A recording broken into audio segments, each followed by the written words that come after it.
हरे कृष्णा। आज है कार्तिक मास के कृष्ण पक्ष की रमा एकादशी। आइए पढ़ते हैं रमा एकादशी की कथा। एक बार धर्मराज युधिष्ठिर भगवान श्री कृष्ण से कहते हैं कि हे भगवान, मुझे कार्तिक कृष्ण एकादशी की महिमा के बारे में बताइए।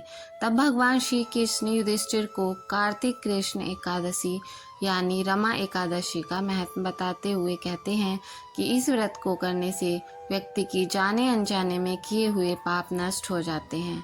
आइए पढ़ते हैं रमा एकादशी की व्रत कथा। कथा के अनुसार बहुत समय पहले मुचुकुंद नामक एक महान राजा राज्य करता था। वह बहुत ही सत्यवादी, धर्मपरायण था और भगवान विष्णु के परम भक्त भी था।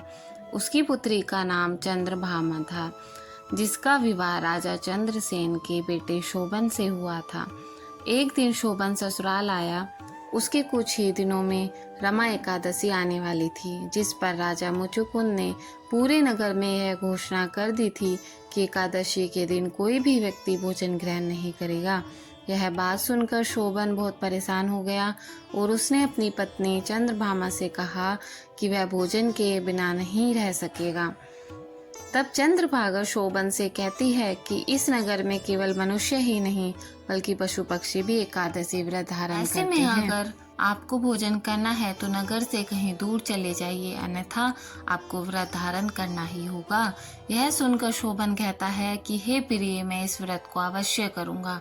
मेरे भाग्य में जो लिखा है वही होगा।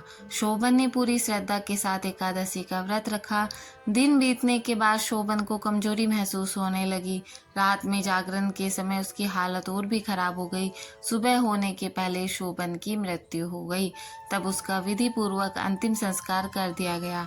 पिता की बात मानकर चंद्रभागा अपने पिता के घर ही रहने लगी।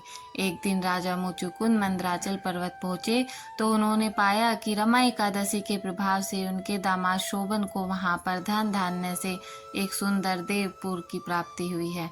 लौटने के बाद यह बात राजा ने अपनी पुत्री को बताई, जिससे वह बहुत प्रसन्न हुई। इसके बाद चंद्रभागा ने भी रमा एकादशी का व्रत किया और व्रत के प्रभाव से वह भी अपने पति के पास चली गई। पापों से मुक्ति के लिए रमा एकादशी का व्रत रखा जाता है। रमा एकादशी हमें सिखाती है कि भक्ति सिर्फ पूजा में नहीं बल्कि संयम और श्रद्धा में बसती है। एकादशी की कथा सुनकर हमें यह ज्ञात होता है कि साधारण जीवन को भी दिव्यता से जोड़ा जा सकता है। ओम विष्णवे नमः, श्री नारायणाय नमः। ओम विष्णवे नमः, श्री नारायणाय नमः। श्री विष्णवे नमः, श्री नारायणाय नमः। श्री विष्णवे नमः, श्री नारायणाय नमः।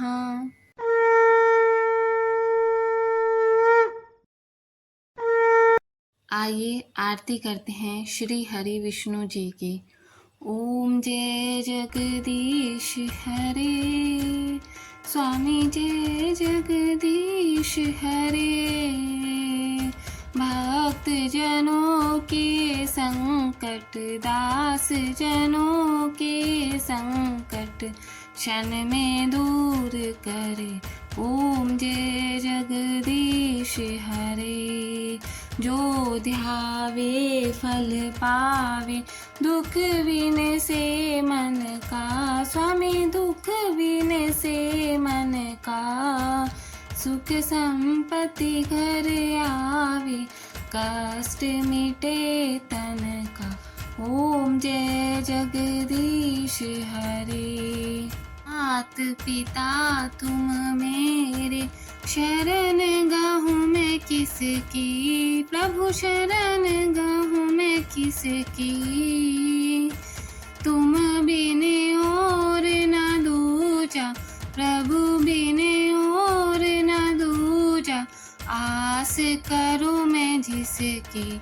ओम जय जगदीश हरे। तुम पूर्ण परमात्मा, तुम अंतर्यामी। स्वामी तुम अंतर्यामी। पार ब्रह्म परमेश्वर, तुम सबके स्वामी। ओम जय जगदीश हरे। तुम करुणा के सागर, तुम पालन करता स्वामी, तुम पालन करता। मैं मूरख खल कामी, कृपा करो भरता। ओम जय जगदीश हरे। तुम हो एक अगोचर, सबके प्राणपति प्रभु, सबके प्राणपति। किस विधि मिलूं दया मैं, तुमको मैं कुमति। ओम जय जगदीश हरे। दीन बंधु दुख हरता, तुम रक्षक मेरे प्रभु, तुम ठाकुर मेरे। अपने हाथ उठाओ, शरणागत को शरण में लाओ। द्वार पड़ी तेरे, ओम जय जगदीश हरे। विषय विकार मिटाओ, पाप हरो देवा प्रभु, पाप हरो देवा।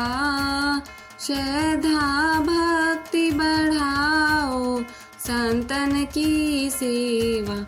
ओम जय जगदीश हरे। तन मन धन सब कुछ है तेरा प्रभु, सब कुछ है तेरा।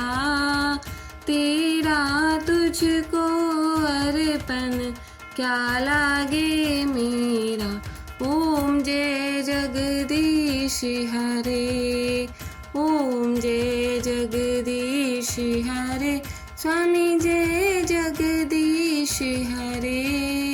भक्त जनन के संकट, दास जनन के संकट, क्षण में दूर करे। ओम जय जगदीश हरे। हमारे भक्ति चैनल से जुड़ने के लिए चैनल को सब्सक्राइब करिए। राधे राधे।